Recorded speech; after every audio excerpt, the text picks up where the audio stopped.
कहाँ इमरान खान और कहाँ ये मुत्तहिदा अपोजिशन बराए तहफ़्फ़ुज़ बदउनवानी जो सारी की सारी नैबज़दा है, चोरी में मुलव्वस है, वो इनसे डरेगा?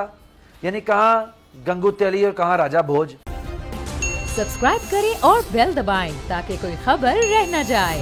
हैरत अंगेज़ कदम था जो कल उन्होंने स्पीच की प्राइम मिनिस्टर ने, और मेरे ख्याल है पॉलिटिशियन तो क्या कोई भी ये एक्सपेक्ट नहीं कर रहा था कि इन हालात में जहाँ पे इसके प्राइसेस बढ़ने की बात हो रही है वहाँ पे इस किस्म का कोई रिलीफ दिया जाएगा।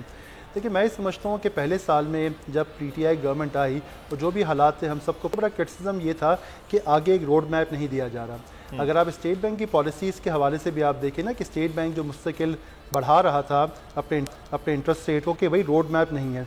पिछले 6 महीनों में अगर देखें तो स्टेट बैंक ने भी कहा कि देखिए हम जो है ठीक है हमने इंटरेस्ट रेट बढ़ाए हैं लेकिन इसको हम एक सर्टेन पीरियड के लिए फ्रीज़ कर रहे हैं, नंबर 1।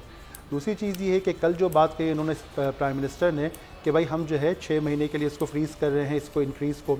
सिमिलरली जो ये टेमनेस्टी है, अगर ये इंडस्ट्री ड्रिवन है, जैसे कि प्राइम मिनिस्टर ने कल रात को ऐलान भी किया था कि 5 साल के लिए हम जो है छूट दे रहे हैं ओवरसीज़ पाकिस्तानीज़ को भी और इंडस्ट्री लगाने के लिए भी।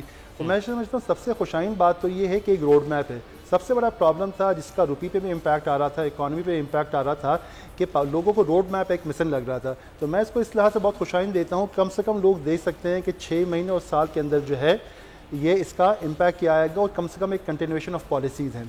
अच्छा, जो ये रिलीफ दिया गया है ये कितना सस्टेनेबल है कितना नहीं है, देखें ये तो वक्त बताएगा, क्योंकि आलमी मंडी में जो हालात हैं ऑयल प्राइसेस वगैरह हैं वो कहाँ तक जाती हैं। उसकी मिसाल इससे आप ले लें कि चंद दिनों पहले कतर के वज़ीर एनर्जी से पूछा गया था कि भाई आपके ख्याल में जो है प्राइसेस कहाँ जाएंगे गैस की, तो उन्होंने कहा ये तो खुदा के हाथ में है, खुदा को ही पता है कहाँ जाएंगी।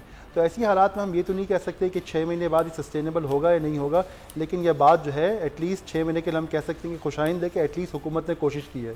जहाँ तक हुकूमत की और उसकी इकॉनमी के ग्रोथ का ताल्लुक है, लेकिन 2-3 चीज़ें इसके अंदर हैं। अगर हम 6 महीने पहले जाएँ तो 6 महीने पहले सबसे बड़ा एतराज़ ये था कि बहुत सारी चीज़ें नॉन एसेंशियल जो है ना इम्पोर्ट हो रही थी। मैं एग्री करता हूँ इस बात से कि कुछ मेजर्स ऐसे हैं इम्पोर्ट कंट्रोल करने के जो हुकूमत को बहुत पहले ले लेने चाहिए थे, लेकिन जो बाद में लिए, जैसे गाड़ियाँ बहुत इम्पोर्ट हुई और भी चीज़ें नॉन एसेंशियल इम्पोर्ट चलती रहीं जिसको हमें कंट्रोल करना चाहिए था। सब्सक्राइब करें और बेल दबाएं ताकि कोई खबर रह न जाए।